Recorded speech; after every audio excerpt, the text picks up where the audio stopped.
perguntas avançadas. As perguntas de hoje são para quem já tem certeza que quer ser credenciado, não está mais na dúvida, já sabe o que é o credenciamento e está precisando de orientações sobre como seguir nesse processo. Eu estou aqui de novo com o Luiz e com o Tiago, a gente é do PEC e vamos falar para vocês sobre que dúvidas são essas. A gente continua nessa saga de respostas a dúvidas existenciais sobre o que é credenciamento. Dá um oi para o pessoal, Tiago. Olá, pessoal, tudo jóia? Então, para quem ficou com a gente agora nessa segunda rodada, eu queria dar os parabéns que o primeiro passo para tudo é se colocar à disposição. Então, você já atingiu esse nível, agora é só uma crescente, só acreditar em você mesmo e a gente vai fazer o possível para poder fazer crescer esse espírito aí de possibilidade para vocês atingirem esse objetivo de credenciar. Luiz? Pois é, pessoal, agradeço imensamente o fato de você estar aqui. Como o Thiago falou, se você chegou até aqui, é sinal que você realmente tem um desejo de se aprofundar ainda mais nesse assunto, né? Então, a gente que já atua como credenciados por vários bancos em 10 estados, e já daqui a pouco a gente vai estar completando aí 10 anos de credenciamentos, né, que a gente atua desde 2012. Verdade. Então, hoje a gente vai responder perguntas que vai realmente dar um passo a passo, né? Vamos tirar dúvidas sobre a empresa, sobre algumas atividades, vamos falar sobre o contrato em si, como essas atividades são distribuídas, enfim. Fica aí até o final do vídeo, que eu tenho certeza que você vai sair daqui quase que um expert em credenciamentos, né, Drica? Você vai sair quase um perito em campo sobre questões de credenciamento. Mas vamos Perito em começar. credenciamento, né, Drica? É, O perito PEC em mudou só você. credenciamento. A regra é PEC também, perito em credenciamento. A primeira pergunta da gente. Gente, lembrando que todas essas perguntas que a gente está fazendo aqui são perguntas que a gente já recebeu nas nossos directs, nas nossas caixinhas. Então, são perguntas reais de pessoas que estão querendo credenciar. E, novamente, tudo que a gente falar de documento aqui vai estar nas nossas outras redes, vai estar na descrição do vídeo. Então, preste atenção. Se a gente falar em tem material, esse material vai estar distribuído em algum lugar. Então, fica de olho, certo? E a primeira pergunta é logo matadora, assim, a gente já começou lá em cima no nível. Quais as vantagens de ser um engenheiro ou um arquiteto credenciado? Por que é tão bom ser credenciado? Por que falam tão bem do credenciamento? Drica, antes de falar de algumas vantagens que eu vejo, é importante, muita gente não sabe, talvez, que a gente já ajudou aí inúmeros centenas de pessoas a conquistarem o seu credenciamento. Desde junho de 2019, em parceria com a Layout Carielli, a escola técnica, que é uma escola que já tem mais de 40 anos, e que fechamos uma parceria desde junho do ano passado, 2019, que a gente, de forma pioneira, né, resolvemos vir aqui, né, botar a nossa imagem, vincular a nossa imagem a esse tema que pouquíssimas pessoas sabiam, né? Eu diria até que na internet ainda não tinha ninguém que falasse sobre esse assunto. Então a gente, de forma muito corajosa, na época muita gente duvidava, a gente falava que o edital da Caixa ia abrir, pouca gente acreditava, fomos muitas vezes até mal interpretados, podemos dizer assim. A classe dos credenciados também, de forma, eu diria, egoísta, também não gostou do fato da gente estar tocando nesse assunto, né, pelo fato de mais pessoas terem acesso a essa informação. Mas eu vou passar aqui a minha impressão das principais vantagens de você ser um engenheiro credenciado de bancos públicos, tá? Primeiro, a gente falou lá no primeiro vídeo o quanto a nossa carreira deslanchou depois de se tornar um engenheiro credenciado. A gente tem um contato com trabalhos diariamente, né? Hoje a gente tem um nível aqui de atividades que diariamente a gente recebe aí 5, 6 demandas pelo fato da abrangência que a gente tem. Mas você provavelmente vai receber trabalho toda semana. Então, dificilmente em qualquer outra área da engenharia você vai ter acesso a tanta informação assim, variedade de trabalhos e quantidade, né?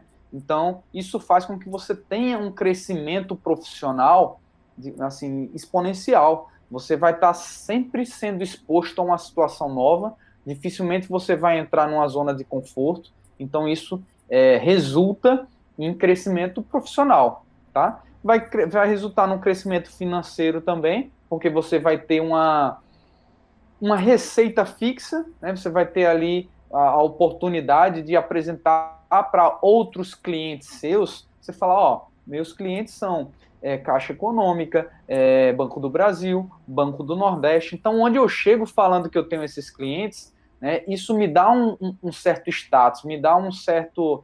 eu consigo passar uma confiança maior para os meus clientes. Então, você vai poder falar a mesma coisa. Você vai estar credenciado no BNDES, Banco do Brasil, algum banco regional aí que muitos estão abertos. Você vai ter a possibilidade de fazer um networking muito grande, porque você vai estar sempre em contato com construtores, com projetistas, com entes públicos, se for o caso de você trabalhar com algum banco que tenha vínculo com a parte pública, com obras públicas, com financiamentos, enfim. Então, daí você consegue perceber que existe uma grande oportunidade de você realmente mudar de vida quando você atua como credenciado, porque o fato de você ganhar dinheiro é uma consequência. Isso pode vir em diversas escalas diferentes, mas de fato é que você vai ter sim uma mudança de vida que vai dar um primeiro passo que eu vejo é o crescimento profissional e que isso pode se refletir também no financeiro e em todas as outras escalas que eu falei aí. Então a gente já sabe a gente já sabia, né, que ser credenciado é algo bom. Se é tão escondido, se era tão escondido, não é tanto mais não. Mas se era tão escondido é porque o pessoal não queria dividir o ouro, digamos assim.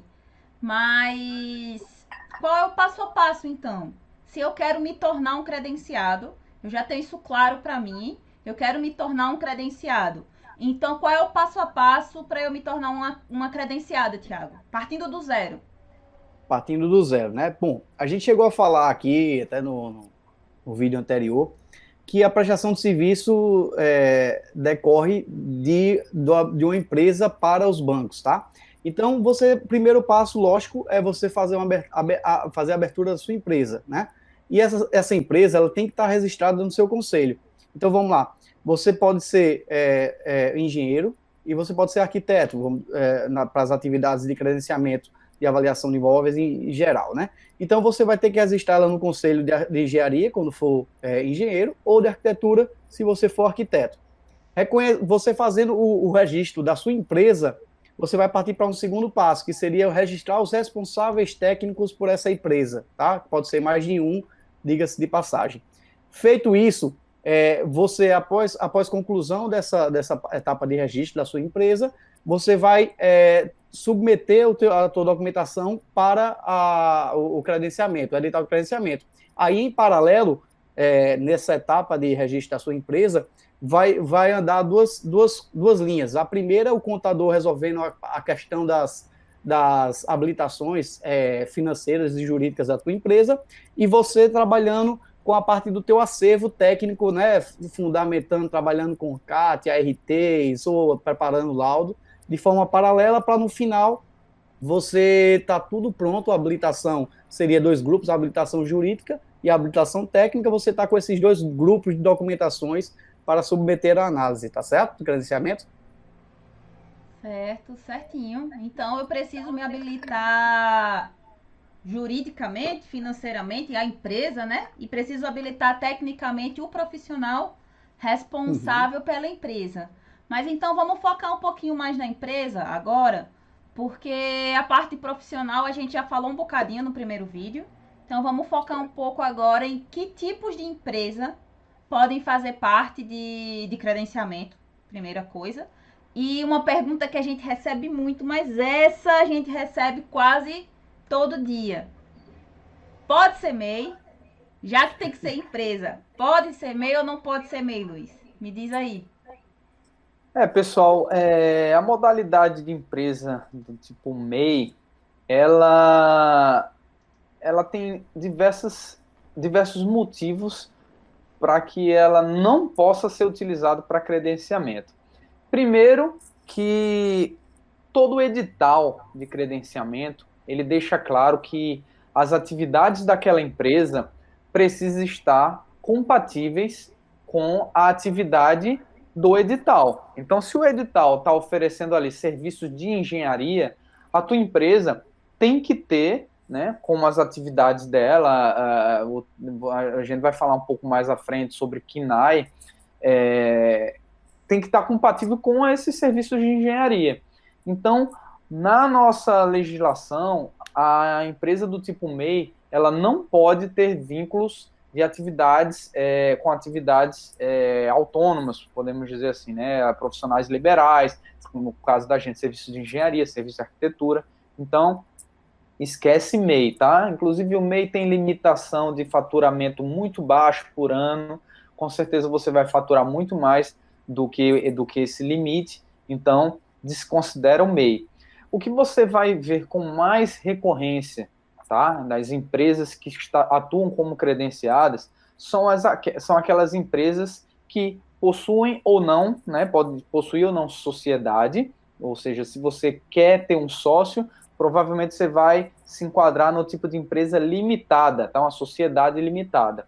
Mas se você não pretende ter sócio na sua empresa, você pretende ser um empresário individual, então você pode ter uma empresa do tipo EI, que é empresário individual, você pode ter uma EIRELI, se eu não me engano tem mais um tipo novo aí, mas basicamente eu sugiro que você vá procurar um contador, porque ele vai te orientar de forma adequada de qual tipo de empresa, né, ele vai fica mais adequada à sua estratégia, né, às suas preferências. Aliada a isso, ele vai também te indicar qual o porte da empresa, se vai ser uma microempresa, uma empresa de pequeno porte, qual o tipo de tributação, que aquelas atividades que você vai escolher, elas vão te encaminhar, né? E tudo isso é muito importante, porque o tipo de tributação pode impactar aí ao longo da vida da sua empresa. Então, procura um profissional e esquece essa questão do MEI, tá? MEI não pode ser credenciado. E só lembrando, gente, essa questão de para quem vai abrir empresa ainda, porque assim, a gente tá supondo que você tá saindo do zero. Se você já tem empresa, você talvez tenha que mudar algum enquadramento ou outro para poder ser credenciado. Mas para quem está saindo do zero, essa questão de tributação, por exemplo, você só vai poder mudar essas características um ano depois. Então, se você fizer a escolha errada, você vai ter que passar um ano, às vezes, pagando um patamar de imposto mais alto. Você vai passar um ano arcando com os prejuízos de ter feito a escolha errada. Então, escolham bem, se assessorem de bons contadores, contratem pessoas de contabilidade de confiança de vocês e que saibam o que estão fazendo. É bom pedir uma indicação, né, Drica? Sempre alguém que já atue na área de engenharia, pede uma indicação de um contador aí da região, que seja confiável, que seja competente. Exatamente, é bom ter indicação, é bom saber o que perguntar para o contador, para você também não chegar lá tão cru, tão... Então você já chega para o contador dizendo, ó, eu preciso de uma empresa para prestar serviço de engenharia, entendeu? Eu vou ter esse tipo de faturamento, eu vou trabalhar dessa forma, daquela forma, porque o contador, sabendo as informações certas, ele te dá as informações certas também. Então prestem atenção nisso, porque vocês podem ter que arcar com os erros por um ano, certo? Ou então ter muito custo em decorrência disso. A gente já sabe que não pode ser MEI e já sabe que tem que ser uma empresa de engenharia. Mas, Tiago, qual é especificamente as atividades para uma empresa de credenciamento? Qual o KNAI? O código de atividade na realidade, né? O que precisa para ser uma empresa de credenciamento? Ó, pessoal, a gente tava falando aí, o pessoal deixou um gancho muito interessante agora, Drica, sobre, eu preciso também entender sobre contabilidade. Na verdade, o que é KNAI? KNAI é a Classificação Nacional de Atividade Econômica. É um código para que cada empresa, cada CNPJ detém para explicar qual é o ramo ou atividade que essa empresa vai desempenhar ou pode desempenhar. E aí a gente pergunta, vocês falaram, é bom ter uma indicação de um contador, a indicação sempre é interessante, lógico, isso é um dos pontos ricos na questão da comunidade, porque é bom que você tenha uma base sobre contabilidade e a maioria, todo mundo teve que dar o primeiro passo sem conhecer nada. Foi assim comigo, foi assim com o Luiz, mas a gente a gente pagar algumas tributações um pouco a mais, valores maiores, porque a gente não soube o que perguntar para o contador, não soube bem direcionar as atividades que a gente deveria desempenhar, e a gente, dentro dessa comunidade, toda essa comunicação que vai ter, principalmente nessa primeira etapa que a gente espera, que é de abertura de empresa, vai começar a despertar novos interesses para você questionar o seu contador e aí você tomar a melhor decisão possível. Então, voltando, KNAI, qual seria o KNAI, ou Classificação Nacional de Atividade Econômica, que deve ser necessário para a atividade de credenciamento? O KNAI que você deve estar incorporado no teu CNPJ e, de preferência, como atividade principal, depois você vai entender um pouquinho mais sobre isso, se sua empresa presta atividades de engenharia, serviços de engenharia, que na 71, tem uma filinha aqui, 71.12.000. E a de arquitetura, se for o caso também, serviço de arquitetura também é válida. E aí ele é o código 71.11.100. Então você vai ver que dentro desse grande grupo de serviços de engenharia, como atividade do KNAI principal, vai abrir outros subgrupos que você pode incorporar como uma atividade possível para você executar na sua empresa. Lembrando que a tua empresa vai abrir para essa atividade, eventualmente, agora de credenciamento, mas não tem dedicação exclusiva. Então, se você quiser continuar ou pensa em construir, já é interessante incluir a atividade de KNAI, mas não é necessária para a atividade de credenciamento. Ficou claro, Drica? Claro como água, Tiago, claro como água. E, gente, lembrem que vocês não abrem uma empresa com uma finalidade única. Vocês estão abrindo uma empresa com... Vocês precisam do Código de Serviços de Engenharia ou Arquitetura para fins de contratação de credenciamento. Mas lembrem que vocês continuam sendo projetistas, continuam sendo orçamentistas, continuam sendo construtores. Então, se você já trabalha com todas essas outras coisas, considere colocar isso entre as atividades da sua empresa. Se você trabalha com isso já, se você tem interesse em trabalhar com isso, é interessante que você considere as atividades. Você não precisa abrir uma empresa para cada coisa. A empresa é uma empresa única que presta todos esses serviços. Não dá para colocar, por exemplo, uma empresa de engenharia e uma empresa de chocolate. Assim, esse tipo, infelizmente, a gente não consegue juntar. Seria maravilhoso, mas não dá. Mas empresas com atividades correlatas, você consegue juntar tudo numa empresa só e é mais fácil, a tributação é menor. Tem toda uma conversa aí, certo, gente? A próxima pergunta é para quem já contratou ou para quem às vezes está, por exemplo, aquele caso que a gente falou de alguém que está se formando, quer mesmo abrir empresa. Essa pessoa consegue fazer alguma alteração depois que contrata? Depois que contratou com o banco, eu consigo fazer alterações nesse meu contrato, Luiz? Os editais, Drica, eles deixam claro que essa possibilidade existe sim, tá? Existe, na verdade, 3 possibilidades diferentes. A primeira seria você fazer a inclusão ou exclusão de um responsável técnico. Ou seja, você contratou uma pessoa para prestar serviço na sua empresa e aí, por algum motivo, não deu certo, ou ela não pretende mais continuar, vai mudar de cidade ou algo desse tipo. Então, você pode fazer a exclusão desse profissional.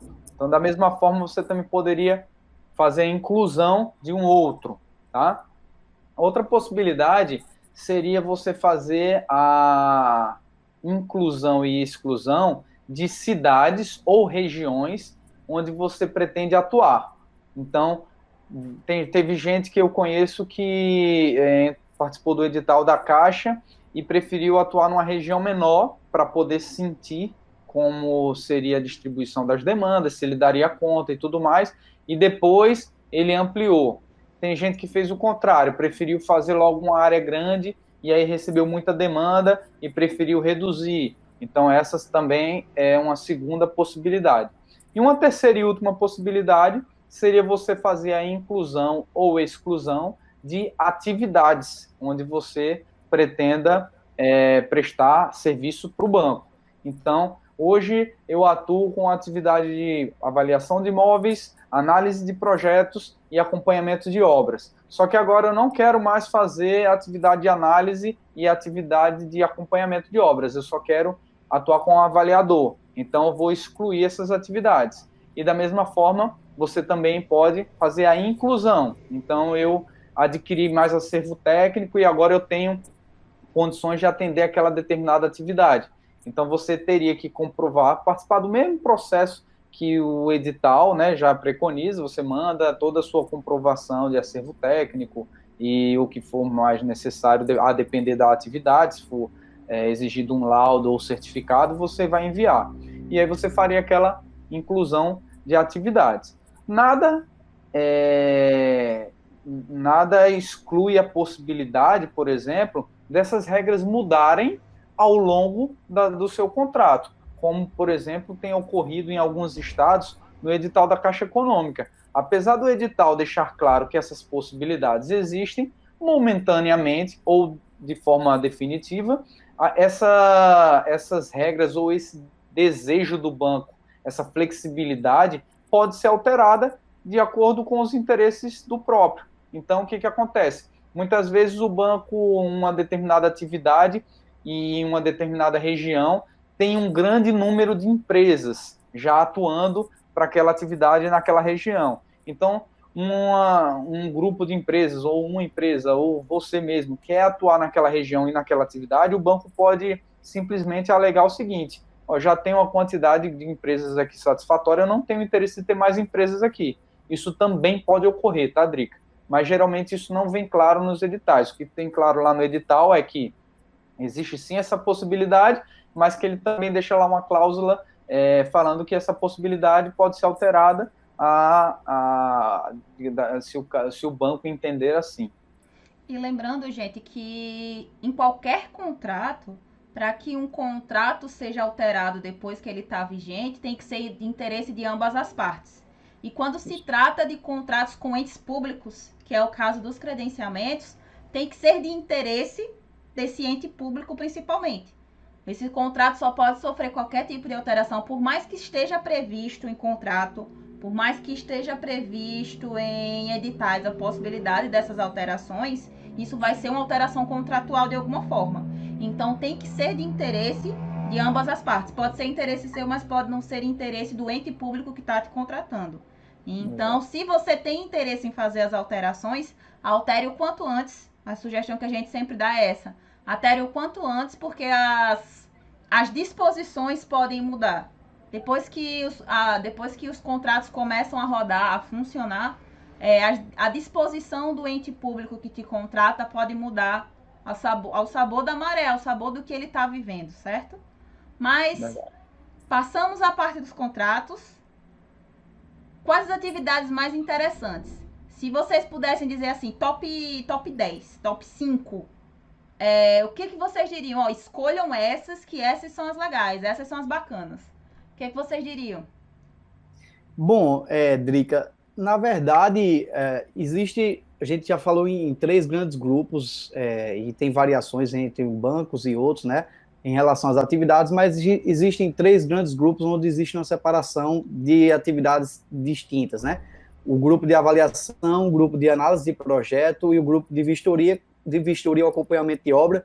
Isso vai ser presente em cada edital com nomes um pouco distintos, mas a essência é a mesma. Então, o que é que a gente tem? A gente tem demandas que têm uma maior recorrência com um valor um pouco menor, né, uma frequência de serviço, como exemplo da atividade de avaliação, né, ela tem uma alta recorrência com um valor unitário um pouco mais baixo por demanda, mas ela tem um grande vulto, então é compensatório você ter essa atividade, sem sombra de dúvida. E aí tem outras atividades que vai ser sazonal, né, vai mudar com o período e vai mudar também de estado para estado e região para região. Então, análise de projetos seria para financiamento de construção, está cada vez numa crescente. E nessa crescente pode ter estados ou regiões em que essa demanda é mais valorizada e está maior em evidência. Ela é paga maior, o valor dela é quase o dobro do valor de avaliação, mesmo porque você também faz uma análise de projeto e faz a avaliação, tá? E aí, depois dessa atividade, vai gerar uma outra atividade, depois da análise aprovado o projeto, ele vai começar a tocar a obra e vai gerar o acompanhamento dessa obra, que seria a atividade de vistoria, vamos dizer dessa maneira. E esse acompanhamento, ele vai ter uma quantidade de parcelas mínimas. Então, de um empreendimento só, você vai ter que ter um cronograma mínimo aí com 4 meses para executar. Então, vão ser 4 demandas de distribuição de serviço. Então, assim, como regra, em geral, quando você está trabalhando com editais, você analisa cada grupo. E em cada grupo desse aí, ele vai aumentando o nível. Então, por exemplo, atividade de avaliação. Existe um primeiro código para a atividade de avaliação e vai aumentando numericamente à medida que você vai avaliando imóveis com área um pouco maior, com complexidade um pouco maior. Então, eles vão dividindo, né, e pagando um pouquinho mais a respeito de cada atividade. Em geral, o que é que eu indico? Você pegar esses 3 grupos de cara, tá certo? E pegar também, tentar focar ou dispor suas energias mais para atividades que estão na cabeça, lá, os primeiros códigos de cada grupo desse aí, porque realmente ela tem maior frequência, tem maior possibilidade de recorrência. Então, basicamente é essa. Existem algumas que vão ser um pouco mais caras, pagar um pouco maior por unidade, sendo que ela vai ter, talvez, uma recorrência um pouco menor a cada 3, 4 meses, nem sempre tão válida. Então, foca as energias nessas primeiras atividades da cabeça de cada grande grupo. Exatamente, né? Lembrando que um ponto importante sobre as atividades de credenciamento é que elas são normalmente com finalidade de verificação de financiamento, de empréstimo, de garantia imobiliária.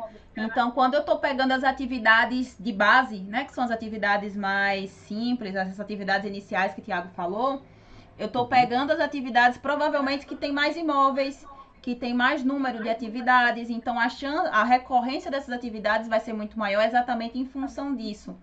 As outras atividades normalmente são de imóveis mais complexos. Quanto mais complexo esse imóvel, mais você ganha. Só que a quantidade de imóveis dessa tipologia é restrita dentro do universo de imóveis de uma cidade, de um estado. Então, vocês têm que ser inteligentes.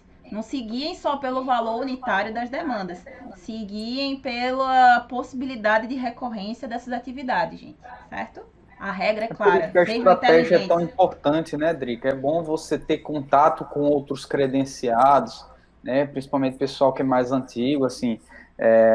Modéstia à parte, a gente já passou por muita coisa. Então, quando a gente dá uma dica para um aluno, é porque a gente já testou várias coisas antes, né? Então, é muito bom você poder ter uma referência, né? Ter um mentor, alguém que possa ali te dar meio que o caminho das pedras.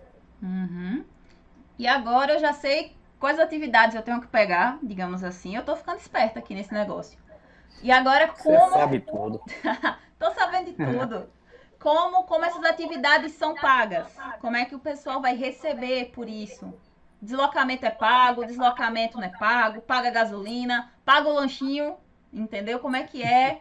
Como é que é tudo? Me falem agora. Não calem-se para sempre, por favor. Infelizmente, bota a musiquinha do quen, não paga cafezinho nem a hospedagem, né, Drica? Aquela conversa não tem almoço de graça. Poxa vida, não paga o lanchinho, Luiz? Não paga o lanchinho. Poxa vida. Então, eu ia pelo lanchinho. Pessoal? Em relação vou falar primeiro do deslocamento, depois eu falo como essas atividades são pagas, tá? O deslocamento, pessoal, vai depender muito do edital do banco que você está atuando. Vou dar um exemplo. O edital do Banco do Brasil, ele não paga deslocamento. Ou seja, o valor que está ali no edital, ele já engloba todas as despesas necessárias, né, e que, porventura, você venha a ter para realizar aquele trabalho. Então, não paga deslocamento. Alguns editais, a maioria, na verdade, pagam sim, e eles têm regras específicas por edital. Cada edital, ele geralmente apresenta uma fórmula ou ele apresenta uma metodologia que ele segue para poder fazer aquele pagamento de deslocamento. Mas, enfim, vale salientar que nem sempre você vai receber a distância da sua casa para a demanda, né? Por coincidência, o edital do BNDES é mais ou menos dessa forma com que ele trabalha. Mas, por exemplo, o edital da Caixa Econômica, ele paga da agência demandante, Banco do Brasil não tem, o Banco do Nordeste também é da agência. Então, se você optar por atuar numa região que está distante da sua residência ou do seu escritório, saiba que, a depender do banco, você não vai receber esse deslocamento da sua residência ou do seu escritório até aquela cidade. Então, vai depender muito da estratégia que você vai adotar, e talvez isso tudo faça um pouco mais de sentido quando você se aprofundar um pouco mais nesse tema. Em relação a como essas atividades são pagas, geralmente você vai receber autorização de faturamento apenas depois que você realizar todas as atividades de um determinado mês. Então, vamos supor que a gente esteja tratando do mês de janeiro. Então, vou realizar atividades ao longo do mês de janeiro. Quando virar o mês, você vai receber uma autorização de faturamento, e aí você vai enviar toda a documentação necessária para que você possa faturar, que geralmente é nota fiscal da sua empresa, você vai mandar RT ou RRT para que você registre sua responsabilidade técnica em relação àqueles trabalhos que você executou, e aí você vai receber na conta da empresa aquele montante referente aos serviços que você realizou naquele mês anterior. Então, basicamente, Drica, é isso aí, o que você precisa fazer para receber os trabalhos, como essas atividades são pagas, e dei uma pincelada aí como é que é a questão dos deslocamentos. Espero que tenha sido claro. Sim, Luiz, deu para entender direitinho. Só fiquei muito triste porque não tem lanchinho. Mas, gente, não tem lanchinho, mas nada impede que você vá fazer várias demandas de uma vez só e entre o valor do deslocamento você coloca o lanchinho. Tá Sempre certo? rola o lanchinho, mas um lanchinho pago do meu bolso. O lanchinho é pago do seu bolso. Mas então, bora lá. A próxima pergunta, então, é como essas demandas são distribuídas. Eu já sei como eu vou receber essas demandas, como é que elas vão chegar até mim, como essa distribuição de atividades. Porque lembra, gente, que a atividade de credenciamento é como se fosse uma grande lista de fornecedores, certo? Então, como é que vai se distribuir essas atividades entre todos esses fornecedores aptos a desenvolver as atividades? Como essa distribuição, Tiago, de atividade? Bom, Drica, primeiramente, é interessante que vocês saibam que a atividade de credenciamento, na grande maioria das atividades que você vai prestar, né, se deixar à disposição para realizar pelos bancos, você vai ter uma comunicação, primeiramente, via e-mail, a grande maioria deles. Eles vão mandar para o e-mail registrado da sua empresa, certo? Não é de cada responsável técnico, não. As demandas para você realizar com a ordem de serviço, com os detalhes do que você vai desenvolver, qual é o código, qual a atividade, quem é o cliente, quem é o contato, enfim, todos esses detalhes vai cair para você por uma comunicação que, em geral, é por e-mail. Existem alguns outros bancos que trabalham com plataformas exclusivas dele, que você vai ter um acesso a isso aí.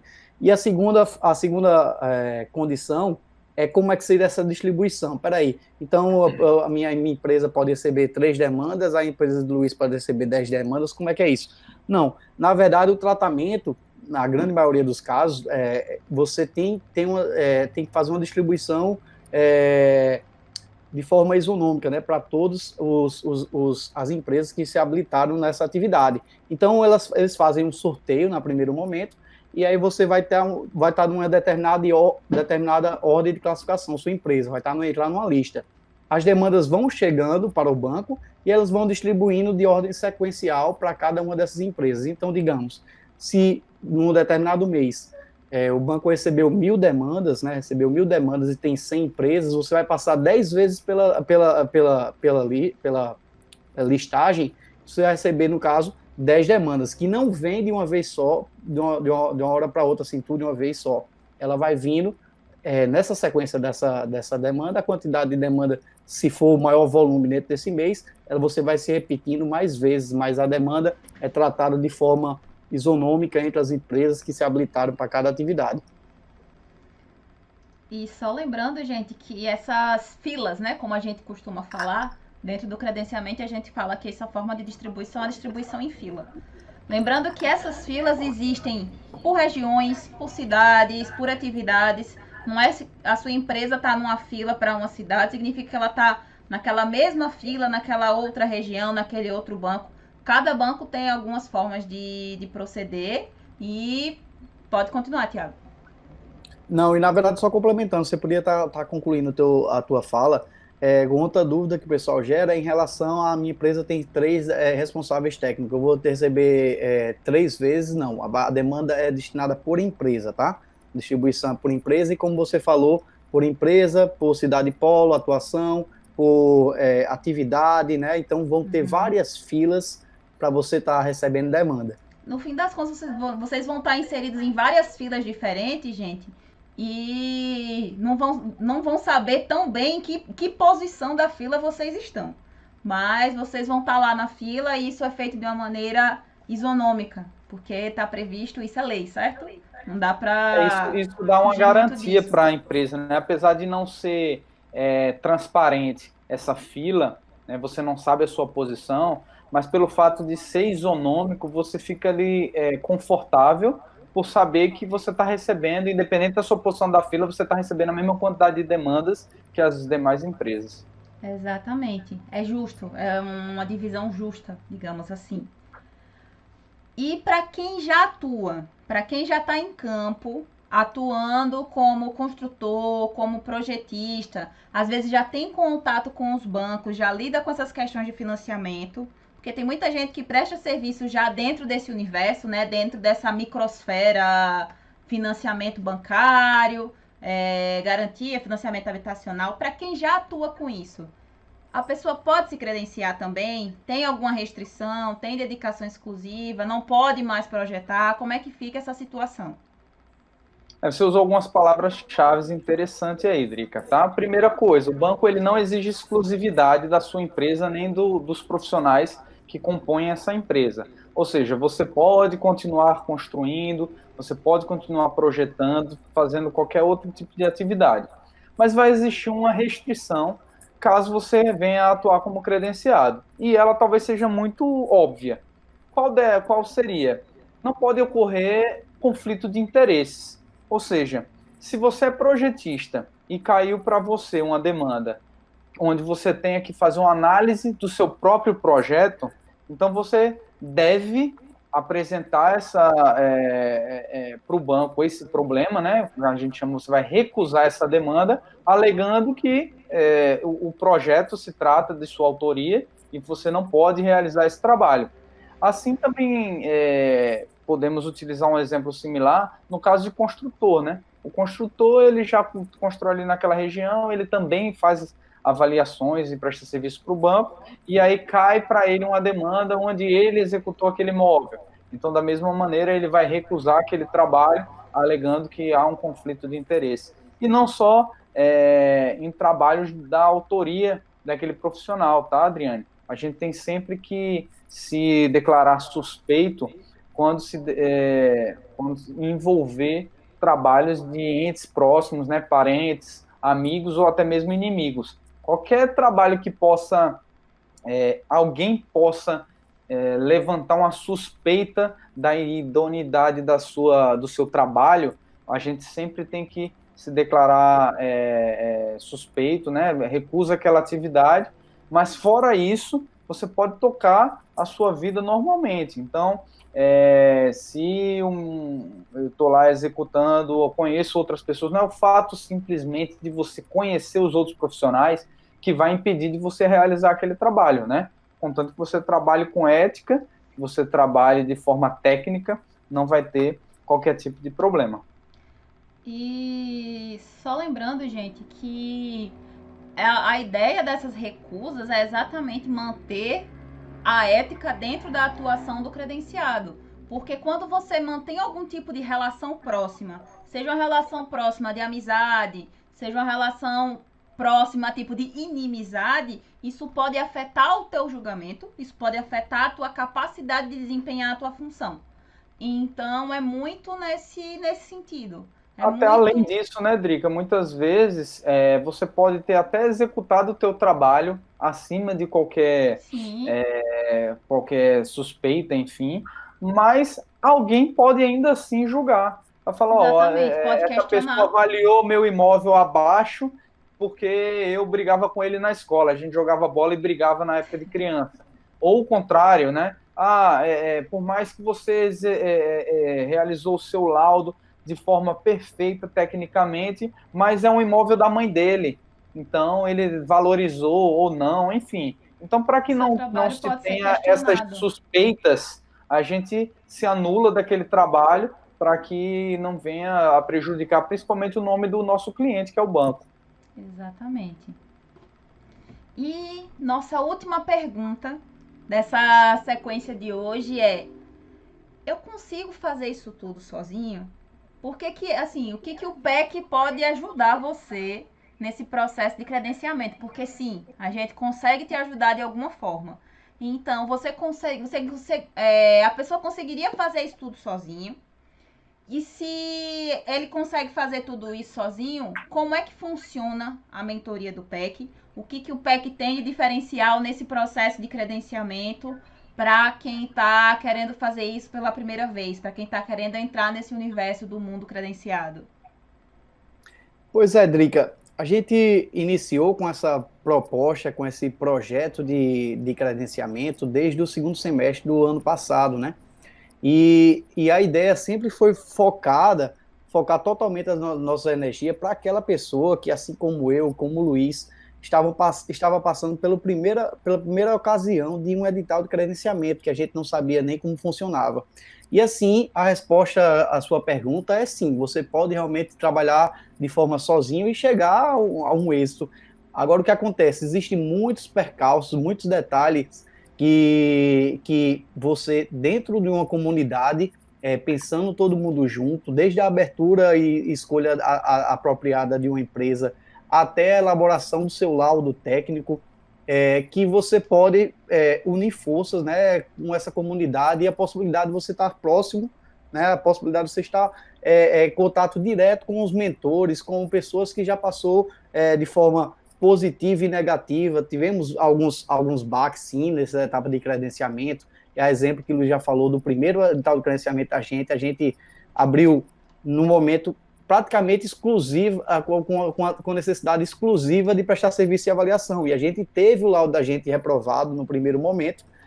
Por quê? Porque a gente não teve um conhecimento, não teve uma experiência, uma expertise desse processo de credenciamento e na parte técnica também. O que aconteceu? Pouco tempo depois eu fiz um curso realmente presencial com um excelente professor, diga-se de passagem, tem alguns livros dele, mas eu senti dificuldade porque o conteúdo, por exemplo, de avaliação, ele é muito denso. É um conteúdo que, de fato, a gente não tem muita como uma atividade dentro da grade curricular do engenheiro civil, ou geralmente, como foi o meu caso, era uma cadeira optativa. Então, assim, é um universo novo que você está totalmente, começa a ficar imerso durante um final de semana e depois você não tem nenhuma possibilidade de tirar dúvidas, que a primeira atividade, como tudo na vida, quando você vai fazer, você está achando tudo muito lindo, muito bonito na apresentação que o professor faz para vocês, mas quando você vai para a prática mesmo, vai ter as nuances, os detalhes do seu, que não vai ser os mesmos problemas que foram resolvidos com o professor na ocasião da aula. Então, você perde alguma parte do conhecimento que é passado, e aí você pode revisitar as aulas, você pode se abastecer da comunidade para tirar dúvidas, e assim, isso é o grande diferencial. O foco foi fazer, eliminar todas as objeções de alguém que realmente deseja ingressar nesse mercado de trabalho. E aí eu queria que o Luiz fizesse mais algum complemento, se eu me estendi um pouco aí, Luiz. Eu concordo contigo, Thiago. Eu acho que se você está assistindo esse vídeo aqui Já participou de algum tipo de edital de licitação, edital de credenciamento? Cara, de fato, eu acredito que você não vai ter grandes dificuldades. Garanto que você vai ser credenciado? Não, porque é um tipo de edital muito peculiar, tá? Pouca gente conhece e o rigor de análise dessa documentação é muito grande. Tá? A gente tem visto aí várias e várias pessoas que procuram a gente, pô, cara, eu não consegui me credenciar, se eu soubesse desse curso de vocês, dessa mentoria, eu teria feito e tudo mais. Então, assim, se você já tem essa expertise aí, é um cara que participa de editais toda semana, de fato, desliga aqui, pode seguir tua vida aí, que provavelmente você vai conseguir tocar sozinho. Agora, se você é aquela pessoa que ouviu falar de credenciamento há pouquíssimo tempo, se você não tem habilidades em lidar com documentos da sua empresa, de habilitações técnicas, jurídicas, tem dúvidas em relação ao CREA, nunca fez um laudo de avaliação de imóveis, então você pode correr o risco aí de ficar de fora da atividade mais interessante do banco, né? E que, como o Thiago falou, a grande diferença que eu vejo de um curso presencial para um curso como o nosso é que você tem a oportunidade de ver e rever. Segundo, tem a oportunidade de tirar dúvidas com o professor. Então, quando você começar a fazer o seu laudo, irão surgir aquelas dúvidas que você vai ter a possibilidade de tirar com os outros colegas e com o próprio professor. E, além do mais, você fazer parte de um curso que você já tem possibilidade de ter um histórico daquele curso, né? Você saber que centenas e centenas de pessoas conseguiram êxito da mesma forma com que você está aí agora, saindo do absoluto zero. Então, além do curso de avaliações, que a gente fala muito aqui, pelo fato de ser realmente o curso que o banco exige o certificado, mas a gente preparou diversos outros treinamentos que a gente julgou extremamente necessário para que você, mesmo que você venha conseguir o credenciamento, você já esteja em condições de prestar esse serviço de forma adequada, entende? Não só simplesmente chegar lá e, eu estou credenciado, e agora? O que eu faço? Porque diariamente a gente recebe mensagem aqui de pessoas, cara, meu amigo, eu fui credenciado, caiu para minha primeira demanda, o que eu faço, pelo amor de Deus? Então a gente colocou lá cursos de análise de projetos, análise de orçamento, um curso de perícia, tem curso de principais vícios construtivos. A gente dá meio que um roteiro para que você não chegue tão cego assim na sua primeira atividade, prestando serviço para o banco, entendeu? Então, a gente sempre comemora muito as vitórias dos nossos alunos, porque é uma vitória nossa também, e muitos já, inclusive, gravaram depoimentos, tem aí nos nossos canais, tem os nossos grupos, enfim. Convido a vocês a fazer parte dessa comunidade, fazer parte do nosso time, e quem sabe a gente não consiga ajudar você a se tornar também um credenciado, podendo aumentar de forma exponencial a probabilidade de você também conseguir isso nesse processo. E credenciar, gente, não é nenhum bicho de 7 cabeças. Credenciar é basicamente seguir os requisitos de um edital. O grande problema do credenciamento é que esse edital ele tem vários pequenos detalhes que não estão exatamente escritos. Eu costumo dizer que o edital de credenciamento é um edital cheio de entrelinhas, entendeu? Não vai estar escrito no edital de credenciamento você precisa mandar todos os documentos assinados, você precisa assinar o laudo de avaliação, você precisa botar a data da RT, essas coisas não estão no laudo, ou não estão no edital. E assim, são coisas que a gente aprendeu com experiência, porque negaram trabalhos da gente, entendeu? A gente teve trabalho negado por conta disso. Então a gente foi aprendendo na pele. Esse é o diferencial da mentoria, esse é o diferencial que o PEC consegue te dar. Mas se você acha que você não precisa da mentoria, que você consegue mandar todos esses documentos, muito bem também. Se dedique a ler o edital, leia com cuidado. leia com atenção, procura essas entrelinhas, anota essas dicas que eu falei, assina o teu laudo, não esquece de assinar o laudo. Com mais de 1.000 alunos, né, Adriane? 1.100 e alguma coisa, a gente hoje já conseguiu. Lógico que, além da experiência de diversos editais que a gente já participou, né? 3 da Caixa, acho que 4 do Banco do Brasil, uns 2 ou 3 do Banco do Nordeste, e fora outros bancos que a gente já participou aí, Poupex, está participando agora do BNDES, enfim, aliado todo esse conhecimento, a gente participou da história da vida ali de forma muito próxima de mais de 1.000 alunos. Então, assim, todas as dúvidas imagináveis que você puder passar na cabeça de vocês, a gente já tirou desses alunos, né? A gente já respondeu então, uma vez. Verdade. Então, assim, a gente está mais de um ano praticamente respirando isso junto dos nossos alunos. E, graças a Deus, a grande maioria conseguiu êxito. É lógico que depende muito de cada um, né? Por isso que alguns não conseguiram. Então, a gente está aqui à disposição para quem quiser e se sentir à vontade de fazer parte desse time. Deixa a dúvida no comentário, gente. Deixa a dúvida no direct da gente. Deixa a dúvida no Telegram, no WhatsApp, que a gente responde, certo? E se quiser um contato mais próximo com a gente, quiser participar das nossas mentorias, fica de olho que quando a gente lançar a mentoria nova, quando a gente tiver um novo produto de mentoria, vocês vão ser avisados, tá bom? E nossas despedidas. Vamos lá, e vocês estavam falando aqui sobre as possibilidades de recusa. A gente queria dar mais uma ênfase, tá, Drica? Saiba que o edital de credenciamento, em muitos casos, é um tiro só. Então, se você acertar esse tiro, você vai ter 5 anos de contrato. Se você não pisar na bola, contrato garantido, que geralmente não tem nenhum problema. Caso contrário, você pode perder.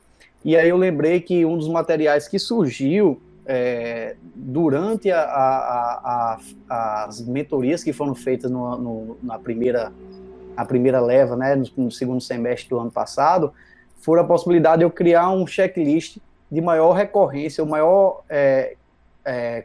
possibilidade de erro de uma apresentação do laudo, né, com falhas técnicas. Então, criei assim meio que de cara, Drica, uns 20 itens, e aos poucos, com o feedback que eu ia tendo do pessoal e de tudo que eu ia lembrando, isso aqui o pessoal deve errar também, isso aqui é algo que o pessoal passa batido.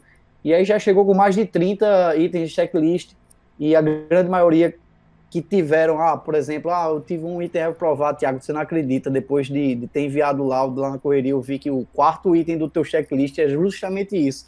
Então, assim, vem garantia, ninguém vai te dar a garantia de 100% de aprovação, de habilitação, mas você consegue minimizar o risco pela possibilidade lógica de que a gente fez voltado para quem essa mentoria, para quem realmente quer se credenciar, quer se habilitar e quer ter o seu risco minimizado ao máximo. Se aproveitar todo o conteúdo que a gente vai com calma, não deixar nada para a última hora, você vai conseguir ter uma possibilidade aí de êxito bem maior do que uma pessoa que vai tentar sozinho, tá?